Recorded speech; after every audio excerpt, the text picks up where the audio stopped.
2024년 마지막 주일 설교 말씀은 영원한 것을 위한 삶, 이런 제목으로 같이 말씀을 나누고자 합니다. 영원한 것을 위한 삶. 어느덧 한 해가 저물어가고 있습니다. 엊그제 시작했던 것 같은데 벌써 2024년의 끝을 맞이했습니다. 매년 되풀이되는 시작과 끝을 반복하면서 성도 여러분은 무엇을 생각하게 되십니까?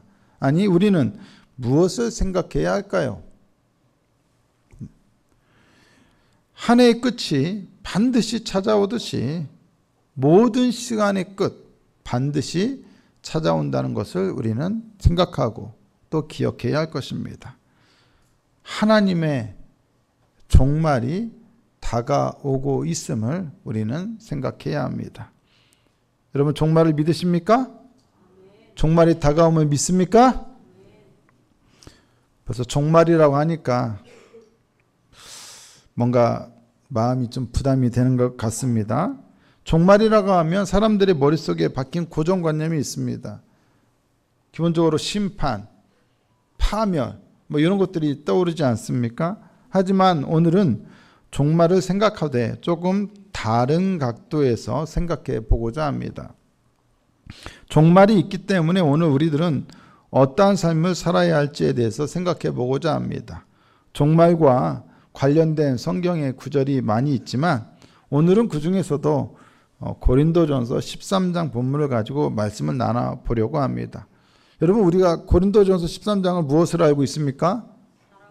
사랑장이죠. 사랑장이에요. 가장 아름다운 사랑에 관한 시가 고린도전서 13장이에요. 근데 어떻게 사랑을 노래하는 고린도전서 13장이 종말을 말하는 종말과 관련된 본문이 될까요? 될까요? 안 될까요? 됩니다. 됩니다. 왜 되냐 한번 보실까요? 고린도전서 13장 10절을 보시죠. 뭐라고 되어 있습니까? 온전한 것이 올 때에는 부분적으로 하던 것이 패하리라, 이렇게 되어 있습니다. 온전한 것으로 번역된 헬라어는 텔레이오스라고 하는 말인데 원래는 이게 명사는 아니고 형용사예요. 그러니까 온전한 것이라기보다는 온전한이라고 번역이 돼야 하는데 그럼 말이 안 되잖아요. 그래서 명사로 취급되고 있습니다. 근데 이 단어의 의미는 크게 두 가지가 있는데, 하나는 마침내 기나긴 순례가 목표점에 도달했다는 의미입니다. 목표점에 도달했다는 것은 무엇을 의미합니까? 만물과 역사가 하나님의 종말에 도달했다는 것을 의미하겠죠.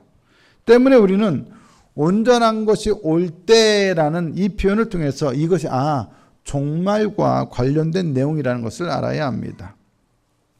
텔레이오스의 또 다른 의미가 있는데 뭐냐? 젊음이나 미성숙함과 대조되는 성숙함 혹은 완전함을 가리키는 뜻입니다. 세상의 모든 것이 그 목표점에 이르기 전까지는 세상의 어떤 것도 완전치 못하고 부분적일 수밖에 없습니다. 그것은 마치 장성한 사람이 되기 전에 어린아이의 상태와 같다라고 바울은 말하고 있습니다. 고린도전서 13장 11절을 보니까 내가 어렸을 때에는, 그게 지금 부분적으로 알고 있는 이 세상, 우리의 현재의 삶이죠.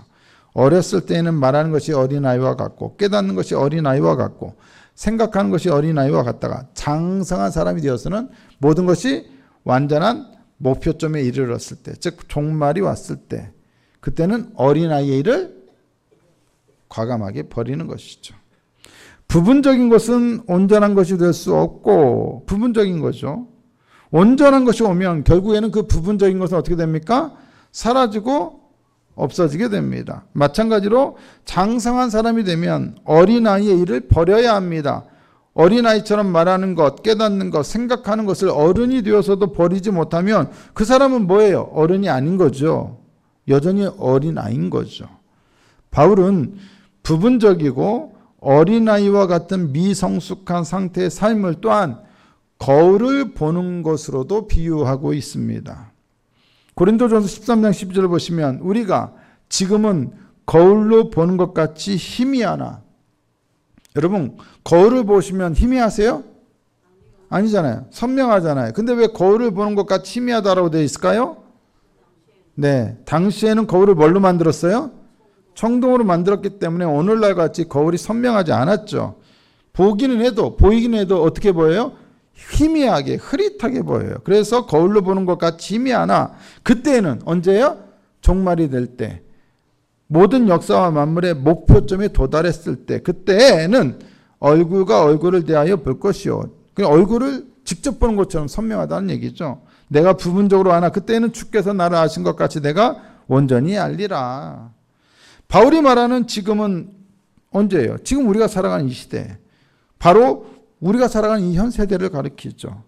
지금은 모든 것이 거울로 보는 것 같이 타임이에요. 무엇이 되었든 우리의 신앙도 우리의 지식도 우리의 체험도 타임이에요. 하지만 그때는 어때요? 얼굴과 얼굴을 대하여 보는 것처럼 선명할 거예요. 선명할 거예요. 선명아가 아니라 선명할 거예요. 항상 이 말할 때마다 왜 이름을 그렇게 적어가지고 자주 언급이 되는지. 그때는 언제를 의미합니까? 바로 모든 것이 성취되고 완성되는 시간의 끝, 즉 종말의 때를 의미합니다. 그때가 되면 지금과 같은 희미함이나 흐릿함은 사라지고 모든 것이 명확하고 분명해질 거예요. 온전해질 거예요. 아무리 열심히 거울을 보더라도 지금은 그때처럼 모든 것을 온전히 다 볼 수 없어요. 우리가 뭐 아무리 믿어봐야, 아무리 기도해봐야, 뭔가 체험했다고 해봐야 온전히 볼 수 없어요. 오직 종말이 와야만 가능합니다. 지금의 이 부분적인 안목은 그때, 즉 모든 것이 성취되고 그 목표점에 도달하게 될 종말의 때에 우리가 가지게 될 그 온전한 안목과 비교할 수가 없어요. 우리의 현재 안목은 부분적이고 그때 안목은 온전해요. 온전해요. 바울이 이러한 내용을 말하는 이유는 무엇 때문일까요? 바울 당시 고린도 교회는 어떤 교회였는가? 은사적인 열광주의가 대단했습니다. 가장 대표적인 은사가 뭐예요? 예언, 방언, 지식이에요. 여기서 지식은 영적인 지식이겠죠. 교회가 이런 은사들로 매우 뜨거웠어요. 뜨거운 것까지는 좋아요. 교회가 뜨거워야지 차가우면 되겠습니까? 그죠? 뜨거워야죠. 하지만 도가 너무 지나쳐요. 은사가 있는 건 좋은데 은사가 있어서 모두가 뜨겁게 신앙생활하는 건 좋은데 문제는 그 은사 때문에 모든 것이 다 완성됐다. 성취됐다. 하나님의 종말이 이미 우리 때에 완성됐다라고 하는 선을 넘어버리는 생각을 갖게 되었다는 거예요. 마치 하나님 나라가 이미 다 이루어진 것처럼 생각했다는 거예요. 이미 우리는 이 은사를 통하여 완성된 자가 되었다라고 생각을 했다는 거예요. 은사가 좀 있는 사람들이 자칫 교만에 빠지는 것 중에 하나가 자기는 뭐든지 다 이룬 것처럼, 다 아는 것처럼 생각한다는 거예요. 그게 뭐 지식의 분야에 있어든 아니면 어떤 특별히 남들이 갖지 못하는 은사가 되었든 기도가 되었든. 근데 우리는 알아봐야 다 부분적으로 알아요. 온전할 수 없어요. 그래서 바울은 그 예언, 방언, 지식이 매우 영적이고 신령하긴 하지만 그것은 다 어떻다? 온전하지 않다. 부분적인 것에 불과하다. 장성한 사람에 비하면 그것은 마치 어린아이의 미성숙함에 불과하다. 기껏해야 그런 것들은 우리가 흐릿한 거울로 보는 것에 불과하다라고 말합니다. 그것들은 온전한 것이 오면 다 어떻게 됩니까? 폐하여지고 버려지게 될 것이라고 말을 합니다. 열광주의에 빠져있던 고린도 교회 성도들이 가장 거룩하고 가장 신령하게 여기던 은사들이 결국 언젠가는 폐하여지고 버려지게 될 것이라는 것은 그것들이 결코 어떻다? 온전한 것이 아니란 얘기죠. 사라지게 될 거예요. 영원한 것이 될 수 없어요. 열광주의에 빠져있던 고린도 교회 성도들은 그것들 때문에 자신들이 대단히 영적이고 영원한 하나님 나라에 이미 참여하고 있다고 주장했지만 바울은 그게 아니라고 얘기를 해요. 그러면 바울이 왜 이렇게 얘기를 할까요?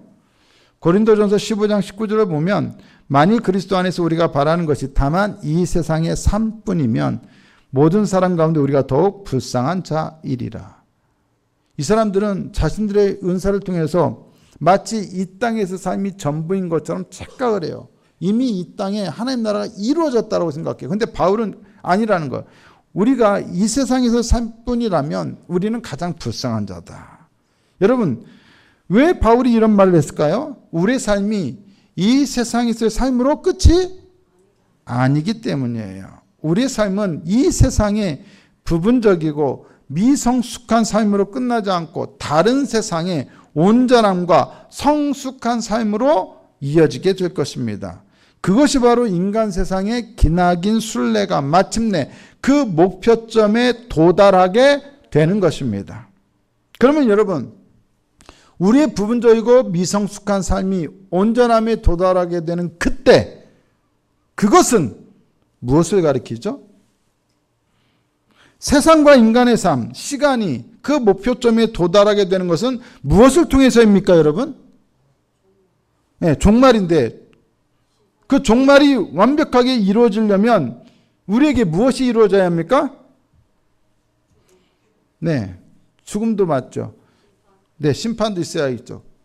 무엇입니까? 바로 고린도전서 13장이 사랑장이라면 고린도전서 15장은 무슨 장이에요? 부활장이죠. 이 세상, 우리의 삶이 이 세상에서의 삶뿐이라면 이라고 했잖아요. 왜 그 말을 해요? 우리가 어떻게 될 거기 때문에? 부활할 거기 때문에. 부활해서 어떻게 할 거기 때문에? 새로운 시대의 새로운 삶은 살 것이기 때문에. 바울은 철저하게 우리의 종말을 얘기할 때 혹은 종말을 염두에 둘 때 무엇을 염두에 두고 있어요? 부활을 염두에 두고 있어요.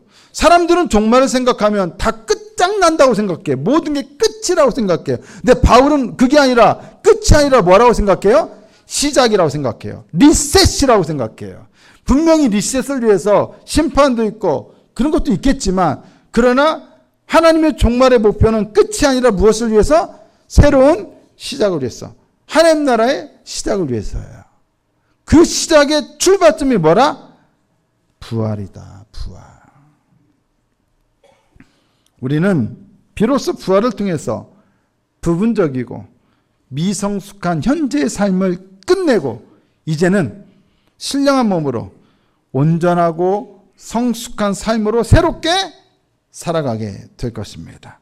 그 삶이란 다시는 죽음이 없는 삶이요 영원한 하나님 나라에서의 삶입니다. 그러므로 부활은 무엇입니까? 위대한 전환입니다. 부분적인 삶에서 온전한 삶으로의 전환이죠. 미성숙한 어린아이와 같은 현세의 삶이 성숙한 성인의 삶으로 바뀌게 되고, 희미한 거울을 보는 것 같은 이 현세의 삶이 얼굴과 얼굴을 맞대고 보는 것으로 바뀌게 되는 것은 바로 위대한 전환으로서의 부활을 통해서입니다. 아멘. 바울은 언제나 철저한 기독교적 종말론자로서 살았습니다. 종말론자예요. 끝을 늘 대망하며 살았다는 거예요. 여러분, 늘 끝을 대망하면서 살고 계십니까? 우리가 분명히 한 해의 끝을 지금 맞이하고 있잖아요. 그렇다면 이 연말을 맞이할 때마다 우리가 생각해야 할 것은 역사의 끝도 있다는 걸 생각해야 할 거 아닙니까? 종말을 생각하고 종말을 기대하면서 소망하면서 살아야죠. 바울뿐만 아니라 우리들도 종말론자로 살아가야겠죠. 기독교 신앙은 항상 무엇을 생각하는 신앙입니까? 종말을 생각하는 신앙이에요. 그래서 기독교 신앙은 언제나 무슨 신앙? 종말론적 신앙입니다. 따라해 보시겠습니다. 기독교 신앙은 언제나 종말론적 신앙이다. 여러분, 우리가 성결교회죠. 성결교회 전도표지에 사중복음이 있어요. 자, 뭡니까? 시작. 중생, 성결, 신유, 재림. 재림. 예수님 오시면 무슨 일이 일어나요? 재림이 일어나면, 그러니까 무슨 일이 일어나요? 부활이 일어나죠. 부활. 그것이 종말이에요. 바울이 종말을 생각하며 항상 염두에 두었던 것은 바로 부활이었어요. 부활을 통해 비로소 우리는 하나님께서 예비하신 새로운 시대, 새로운 존재, 새로운 삶, 새로운 세계, 새로운 나라, 하나님 나라를 우리의 유업으로, 기업으로, 유산으로 상속받게 됩니다. 아멘이십니까? 그때가 되면 그 모든 것이 그 목표점에 도달하여 완성되고 성숙해지고 온전해질 것입니다. 때문에 부분적이거나 미성숙하고 부족한 것들은 모두 폐하여지고 버려지게 될 것입니다. 그런데 놀랍게도 바울은 그 완성의 시대가 와도 다 버려지는데, 다 폐해지는데, 그때가 돼도 이 세상 것들 중에 결코 사라지지 않을 것들이 있다라고 말합니다. 영원할 것이 있다라고 말합니다. 뭡니까? 그 영원할 것이. 고린도전서 13장 8절을 보세요. 사랑은 언제까지나 어떻다? 떨어지지 않는다. 사랑은 계속 있을 것이다. 또한 고린도전서 13장 13절 그 유명한 말씀이죠. 다 같이 시작. 그런즉 믿음, 소망, 사랑 이 세 가지는 항상 있을 것인데 그 중에 제일은 사랑이라. 뭐라고 말씀합니까? 믿음, 소망, 사랑 이 세 가지는 어떻다? 항상 있을 것이다. 뭔 얘기예요? 이 세상이 끝나고 다음 세상이 와도, 즉 부활을 통해서 우리가 새로운 시대에 살게 돼도 그때도 여전히 다른 건 다 사라져도 믿음, 소망, 사랑은 어떻다? 계속 있을 것이다. 그 얘기는 뭐예요? 믿음, 소망, 사랑은 영원할 것이다. 고린도 교회 성도들이 그토록 열광했던 예언, 방언, 지식은 어떻게 돼요? 부분적인 것이고 흐릿한 것이고 미성숙한 거예요. 어떻게 된다? 폐하여지고 사라집니다. 하지만 믿음, 소망, 사랑은 어떻습니까? 항상 있습니다. 영원합니다.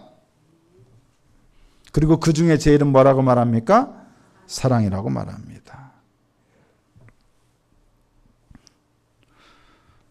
종말을 통해 우리는 믿음을 포기하거나 소망을 포기하거나 사랑을 포기하지 않습니다. 사라지지도 않습니다. 끝까지 믿음, 소망, 사랑은 항상 있을 것입니다. 어떤 사람들은 믿음이란 우리가 구원을 받기 위해서 필요한 것이지 이미 구원받은 후에는 굳이 또 믿음이 필요한가요? 라고 하는 의문을 제기할 수도 있습니다. 하지만 분명히 알아야 할 것은 믿음은 구원받은 이후에도 여전히 필요하다는 것입니다. 믿음이란 무엇입니까? 우리가 예수 그리스도 안에서 알게 된 유일하신 참 하나님을 믿는 흔들리지 않는 신뢰입니다. 믿음에는 여러 가지 요소가 있는데 가장 기본적인 것은 신뢰입니다. 신뢰. 하나님에 대한 신뢰예요.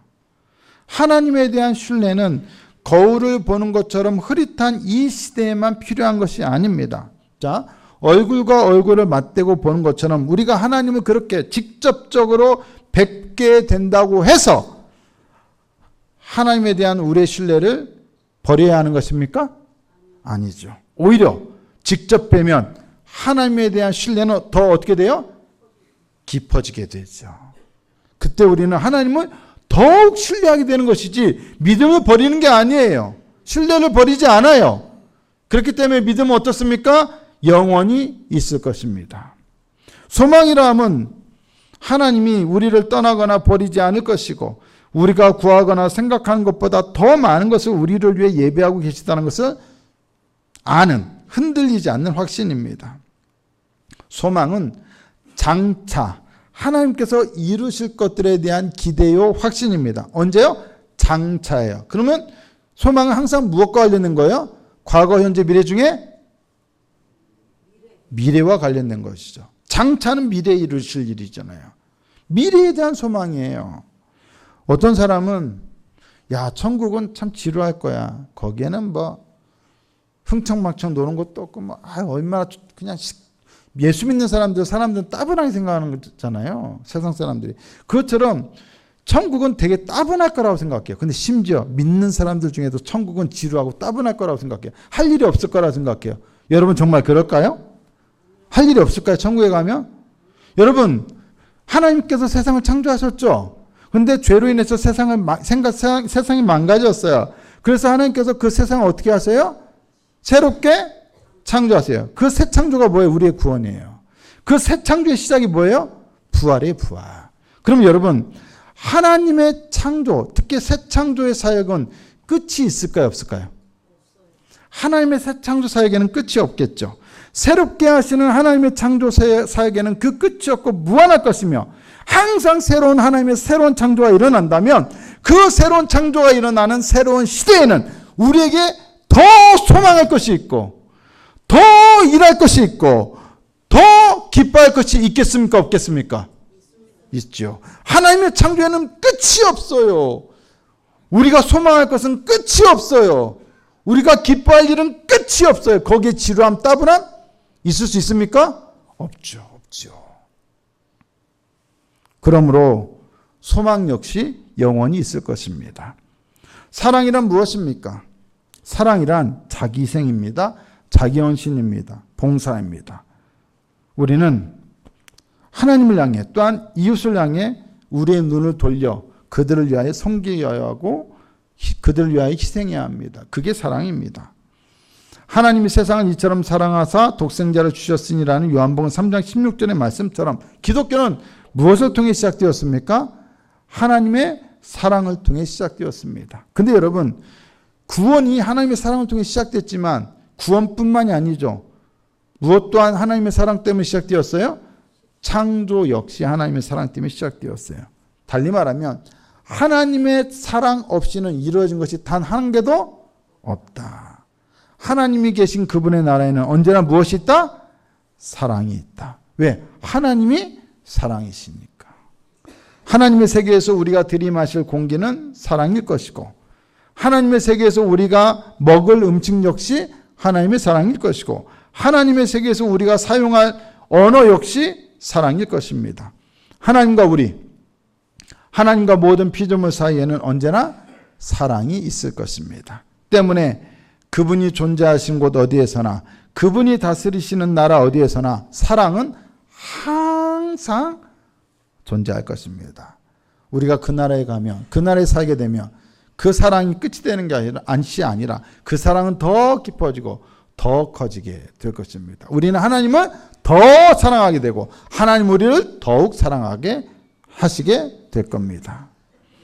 믿음은 우리의 시선을 예수 그리스도 안에서 이루신 하나님의 활동을 향하도록 만들고 소망은 하나님의 미래를 향하도록 하며 사랑은 하나님과 우리의 이웃을 향하도록 합니다. 바울은 이 믿음, 소망, 사랑이 항상 있을 것이라고 말합니다. 지금 이 현세에서뿐만 아니라 장차 오게 될 하나님의 나라에서도 항상 있을 것이라고 말합니다. 우리가 이곳에서 실천하는 믿음, 소망, 사랑이 장래의 세계까지 지속될 뿐만 아니라 결국에는 그곳에서 영광스럽게 성취될 것을 말합니다. 우리는 고린도 교회 성도들이 주장하는 것처럼 예언, 방언, 지식과 같은 은사들을 통해서가 아니라 믿음, 소망, 사랑을 통해 하나님 나라의 온전한 것, 완전한 것, 성숙한 것에 동참하게 될 것입니다. 언젠가 온 우주가 완전함, 온전함, 성숙함에 도달하게 될 때 이 세상에서는 늘 죄 때문에 부분적이고 미성숙한 존재로 있을 수밖에 없던 우리들이 그때에는 믿음, 소망, 사랑을 통해 결국 인간 고유의 완전성에 도달하게 되고 그래야 우리는 성숙하고 참된 인간, 즉 진정한 인간이 될 것입니다. 때문에 믿음과 소망과 사랑은 예수 그리스도를 통해 이미 시작된 종말의 일부, 현재를 뚫고 들어온 미래의 삶의 일부예요. 아멘이십니까? 하지만 아직 그 종말이 완성되지 않았기 때문에 우리가 이 세상에서 믿음과 소망과 사랑을 가지고 살아가는 것에는 대단히 영광스러운 일이지만 동시에 언제나 힘겨운 일일 수밖에 없습니다. 고린도전서 13장 7절에 뭐라고 되어 있습니까? 모든 것을 참으며 모든 것을 믿으며 모든 것을 바라며 모든 것을 견디느니라. 우리가 장차 참아야 할 것, 분명한 증거에 반하여 믿어야 할 것, 현재 보이지 않는 것을 바라야 할 것, 견뎌야 할 것이 있다고 바울은 말합니다. 즉 우리가 이 세상에서 살아가는 동안에는 어쩔 수 없이 우리의 믿음과 소망과 사랑을 위협하는 여러 순간들이 있을 것이라는 얘기입니다. 하지만 언젠가 이 모든 것이 완성돼 종말을 믿기 때문에 우리는 이 세상에서는 부족할지라도 바로 그 삼총사 믿음, 소망, 사랑을 위해 살아가야 합니다. 이것이 바로 종말을 기다리며 종말 때문에 종말을 소망하기 때문에 그 다가올 종말에 이루어질 영원한 것을 위해 사는 삶인 것입니다.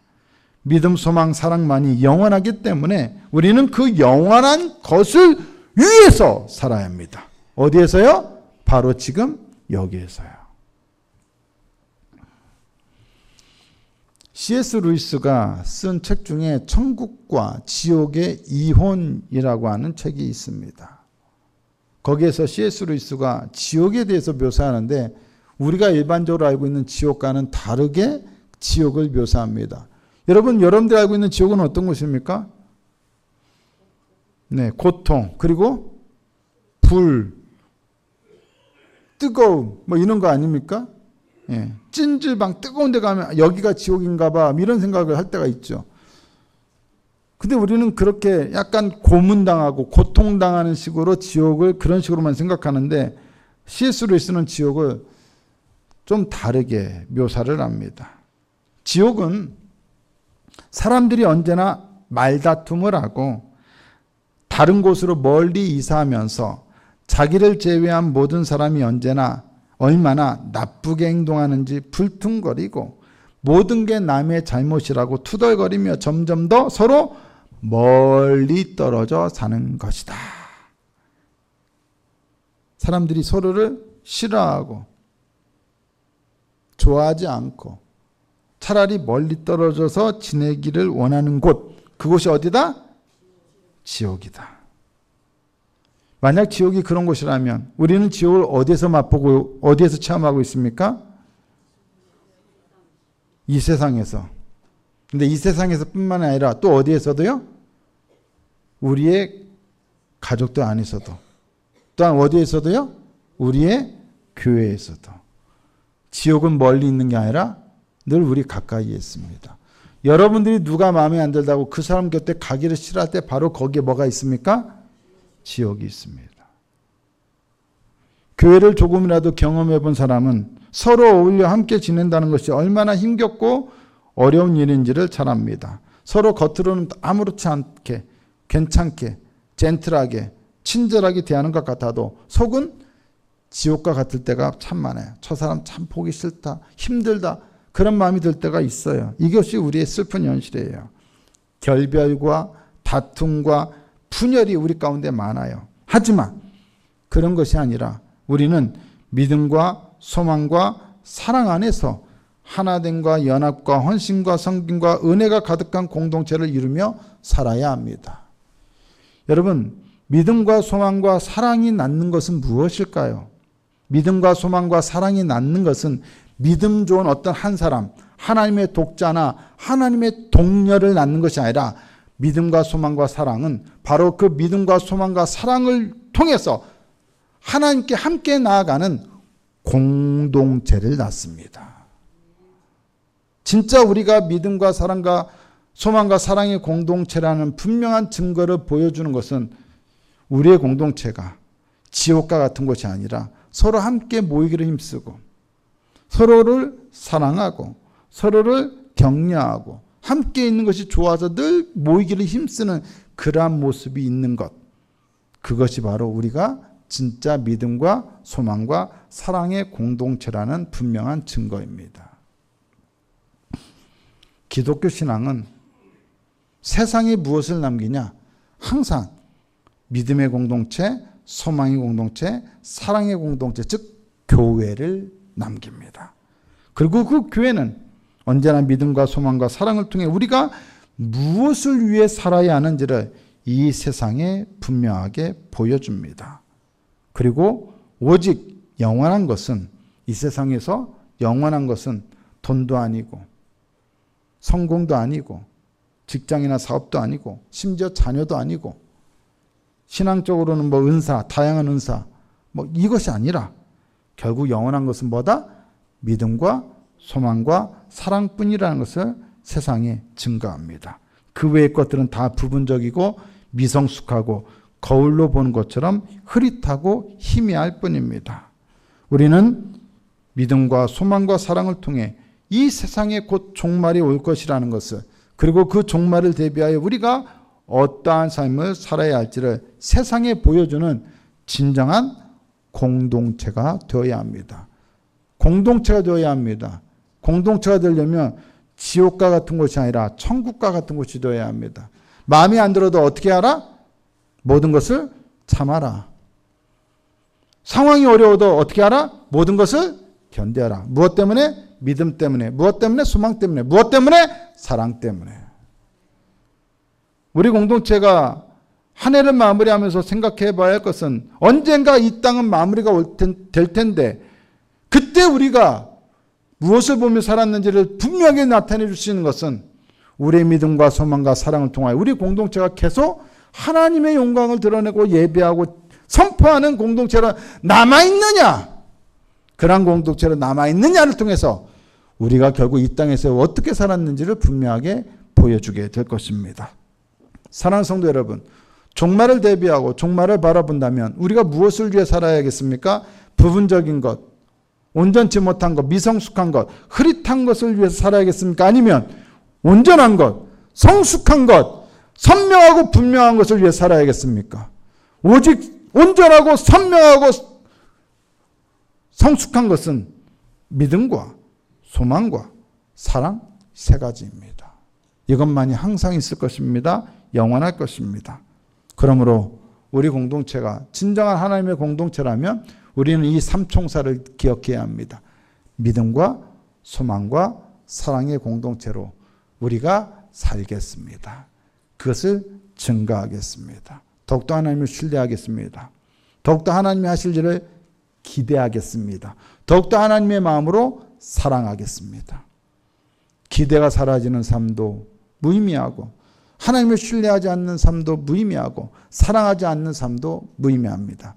우리는 이 세 가지를 다 기억하여 비록 여전히 우리가 열심히 한다 해도 부족하겠지만 부분적일 수밖에 없겠지만 그럼에도 불구하고 믿기 위하여 소망하기 위하여 사랑하기 위하여 살아가시는 저와 여러분이 되어 우리가 진정 영원한 것을 위해 살았다라는 것을 하나님께 인정받을 수 있는 그날이 오게 되기를 예수님의 이름으로 축복합니다.